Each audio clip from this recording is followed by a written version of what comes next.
नमस्कार विद्यार्थी मैत्रिणींनो, मी शिक्षक श्री कैलास भिरा परदेशी, महाराणी ताराबाई कन्या शाळा नंबर 175 या शैक्षणिक व्हिडिओमध्ये तुमचे हार्दिक स्वागत करीत आहे. आपल्याला माहिती आहे की आपण इयत्ता तिसरीच्या गणितामध्ये प्रकरण 11 जग आणि मग याविषयी शिकत आहोत. याच्यामध्ये जशी वस्तू तशी त्याची प्रवाही पदार्थाची सामावण्याची क्षमता असते. अजून याविषयी आपण जास्तीत जास्त माहिती पुढील भागात घेऊया.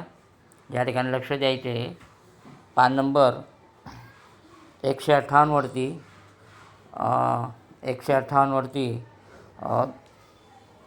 हे नसीम आणि अब्दुल हे त्यांच्याजवळ माठपण आहे आणि ते दोघं बाटली भरत आहेत नळाद्वारे. तर काय फरक आहे पाहू आपण. पहा, नसीम आणि अब्दुलला पाण्याचे त्याचे माठ भरायचे आहे. दोघांचे सारखं माठ आहे आणि ते माठ भरण्यासाठी त्यांच्याजवळ 2 बाटल्या आहेत. दोन्ही माठ सारखेच मोठे आणि सारखेच जड आहेत, म्हणून ते वारंवार नळाजवळ जातात, त्यांची बाटली भरतात आणि माठात ओततात. बरोबर. आता तुम्ही या ठिकाणी अब्दुलची बाटली पहा आणि ती जी नसीम आहे तिची बाटली पहा. तुम्हाला लगेच फरक वाटेल की अब्दुलची जी बाटली आहे ती मोठी आहे आणि नसीमची लहान आहे. बरोबर. नसीमला 16 वेळा बाटली भरून माठात टाकावी लागली.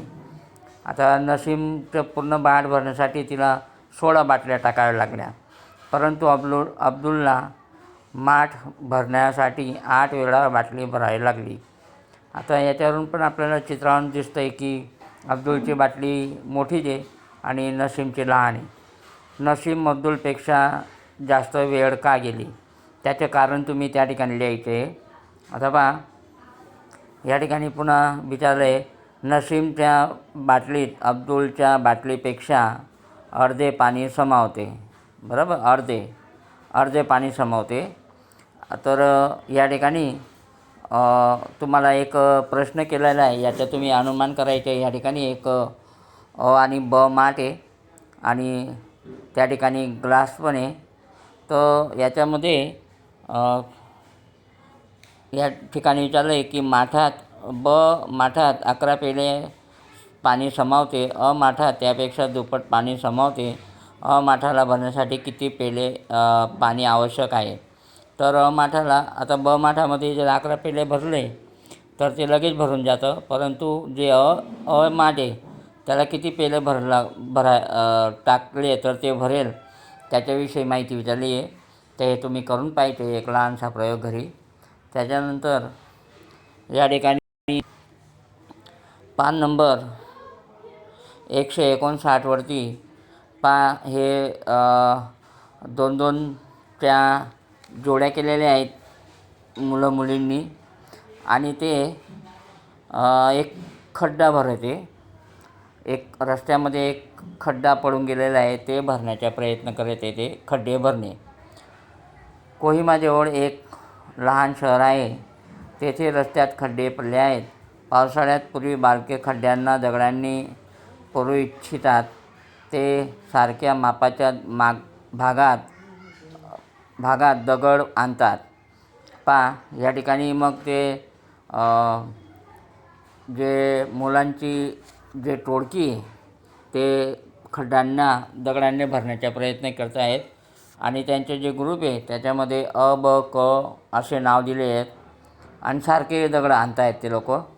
खड्डे 9 मग दगडाने भरले जाते. 9 मग. ब खड्डे 18 मग दगडाने भरले जाते. क 12 मग दगडाने भरले जाते. त्यांच्याजवळ पण मग आहे. मग आता हे तुम्ही जर खड्डे पाहणार तर याच्यामध्ये तुम्हाला समजेल की जे खड्डे त्यांचे जे आकार आहे, खड्ड्यांचे जे आकार आहे ते लहान मोठे खड्डे आहेत ते. बरोबर. तर आता चित्रातील खड्ड्यांना अ, ब, क असे नाव द्या. या ठिकाणी जे सगळ्यात लहान आहे ना त्याला अ खड्डा द्यायचे. नंतर या ठिकाणी पण मी दिलेले अ, ब, क. सर्वात मोठा खड्डा कोणता आहे. या ठिकाणी विचारलं आहे की सगळ्यात मोठा खड्डा कोणता आहे. तर तुम्ही पाहणार तर त्याच्यामध्ये आपल्याला सहज दिसते की ब खड्डा मोठा आहे. जर खड्डे भरण्यासाठी जगभर दगड वापरले असेल तर खड्डे भरण्यासाठी 5 दगड पाहिजेत. तर ब खड्डा भरण्यासाठी दगड पाहिजे. त्या ठिकाणी त्याचं पण उत्तर लिहिलेलं आहे 50 दगड असं लिहिलेलं आहे. कारण की ब जे आहे ते मोठे खड्डे आहे म्हणून. तर याप्रमाणे याचा तुम्ही अभ्यास करायचा आहे आणि अभ्यास झाल्यानंतर त्याचे मला फोटो पाठवायचे असतो.